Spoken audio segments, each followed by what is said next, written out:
This is Rummy's Corner.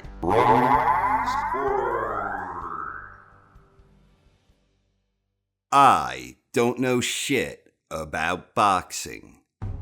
Yup, I was wrong again. When these two first met on August 22nd last year, the clash of styles produced a highly engaging battle. The action had started deliberately with both guys looking to find the range with the jab, and by the end of the opening round, Povetkin and Whyte both started putting together some short, powerful combinations. Sasha and the Body Snatcher were both landing some hard clubbing shots, and they were likewise absorbing incoming fire well. Neither guy neglected the body, and the action had a back and forth flow. They battled on fairly even terms through 3 rounds in that encounter, although Whyte appeared to be a little faster and a little sharper. Round 4 was when Whyte had asserted himself. He dropped Povetkin with a sweet combination. Povetkin beat the count, and Whyte remained very disciplined. Later in the round, Povetkin went on the attack and Whyte clipped him with a short left uppercut that had him down again. Povetkin rose and survived the final seconds of the round.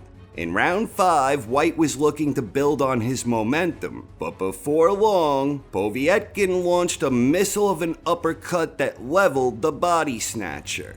The fight was over. This was a significant victory for Sasha that shook up the heavyweight scene a bit, because the general expectation going into that one was that Whyte was on the rise and Povetkin was nearing the end of his career. There were a lot of observers that believed Povetkin was fortunate to get a draw in his bout against Michael Hunter, and Whyte had been on an 11-fight winning streak since suffering his only previous career loss against Anthony Joshua. But that loss against AJ happened way back in 2015. So when Povetkin scored that dramatic KO victory, that really put the pressure on Whyte. His entire career path was in jeopardy. Could he bounce back after suffering such a devastating knockout? Well, now we have our answer. Last Saturday night, in a bout that was televised on the still relatively new streaming app service known as DAZN, Alexander Povetkin squared off against Dillian Whyte in a highly anticipated heavyweight rematch. Whyte seized command early and never looked back. Whyte had Povetkin stumbling around early in the opening round, although it did not appear anything big landed. Whyte was much sharper and Sasha appeared slow and inaccurate. The Body Snatcher was very patient and methodical with his approach as he worked behind a deliberate jab. Whyte was in complete control of the action. He was utilizing a snappy jab and sneaking in some good right hands. Povetkin simply had no bounce in his step. His feints and lunges were too slow, providing Whyte with ample time to react before Povetkin was able to get set.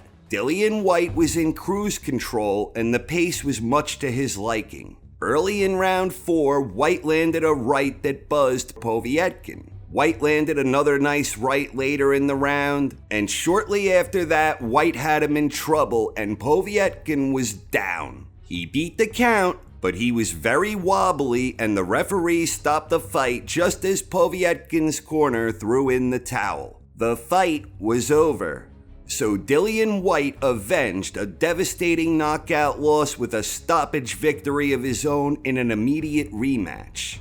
This type of thing is not all too common. A somewhat recent and famous example of such would include Lennox Lewis and Hasim Rahman. After Rahman shocked the world when he scored a 5th-round knockout against Lennox, Lewis regained the heavyweight championship 7 months later when he scored a beautiful 4th-round knockout in their immediate rematch. And if we go back further in time, after Ingemar Johansson stopped Floyd Patterson to win the heavyweight world championship, Patterson avenged that loss and regained the crown when he landed a picture-perfect left hook to stop Ingo in their immediate rematch. And then you have the situation with Joe Louis and Max Schmeling, but that one wasn't an immediate rematch like these other examples.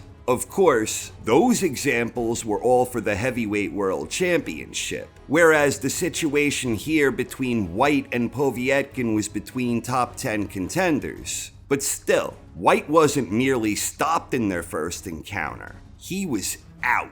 So Whyte deserves full credit for coming in prepared and mentally focused, where he took care of business and avenged the loss. A lot of fans are claiming that something was wrong with Povetkin and that he was still suffering the effects after being hospitalized because of COVID-19. There might be some truth to that, but for me it doesn't detract from the fact that Whyte came in prepared and executed effectively to win the rematch. Whyte did what he needed to do.